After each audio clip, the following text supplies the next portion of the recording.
Hello बच्चों, चलिए इस प्रश्न को देखते हैं। किसी चुंबकीय क्षेत्र में स्थित एक समतल का चुंबकीय फ्लक्स अदिश समतल के क्षेत्रफल तथा चुंबकीय क्षेत्र की तीव्रता सदिश के गुणनफल के बराबर होता है। बताइए समतल का क्षेत्रफल सदिश है या अदिश। तो बच्चों हमें यहाँ प्रश्न में क्या कहा गया है कि जो चुंबकीय फ्लक्स है वो एक अदिश राशि है। वो चुंबकीय फ्लक्स जो है वो जो हमारे पास समतल है उस समतल के क्षेत्रफल के तथा जो चुंबकीय क्षेत्र की तीव्रता जो सदिश है उसके गुणनफल के बराबर है। तो हमसे पूछा गया है कि समतल का क्षेत्रफल सदिश होगा या अदिश होगा। तो चलिए बच्चों सर्वप्रथम हम इस प्रश्न की मुख्य अवधारणा पर चर्चा करते हैं। और उसमें बच्चों हम यहाँ पर देखते हैं कि हमारे पास क्या होता है कि कोई भी एक पृष्ठ है, कुछ इस तरह से हम एक पृष्ठ का निर्माण कर लेते हैं।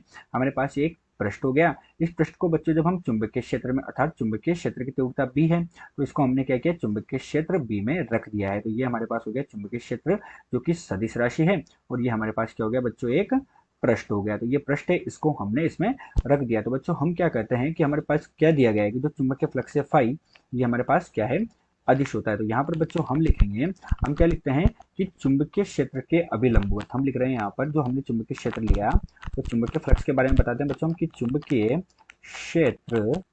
के चुंबकीय क्षेत्र के अभिलंबवत हमने क्या किया, यहाँ पर अभिलंबवत रखे गए, चुंबकीय क्षेत्र के अभिलंबवत रखे गए किसी पृष्ठ से रखे गए किसी पृष्ठ से गुजरने वाली किसी पृष्ठ से गुजरने वाली चुंबकीय बल रेखाओं चुंबकीय बल रेखाओं चुंबकीय बल रेखाओं की की संख्या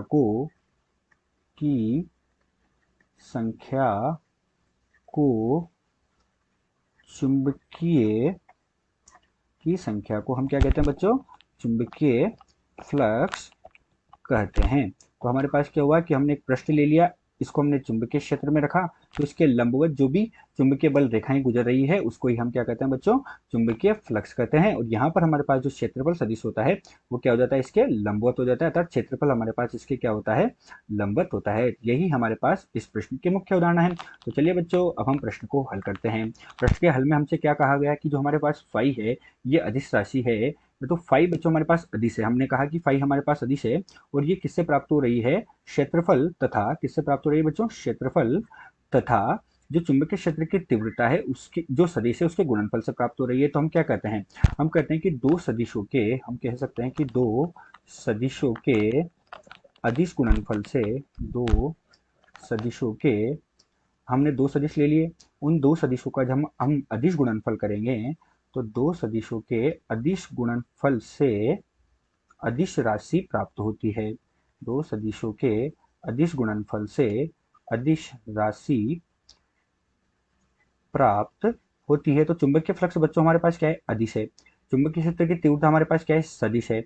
तो हमारे पास जब अदिश राशि हमें प्राप्त करनी है फाई, तो हमारे पास क्या होगा बच्चों, ए है और हमारे पास डॉट बी है। ये हमारे पास चुंबकीय क्षेत्र की तीव्रता बी सदिश है, तो ए को भी यहाँ पर सदिश होना पड़ेगा तभी हमें फाई का मान अदिश प्राप्त होगा। अर्थात फाई का मान हमें क्या प्राप्त होगा, ए सदिश डॉट बी सदिश के बराबर प्राप्त होगा।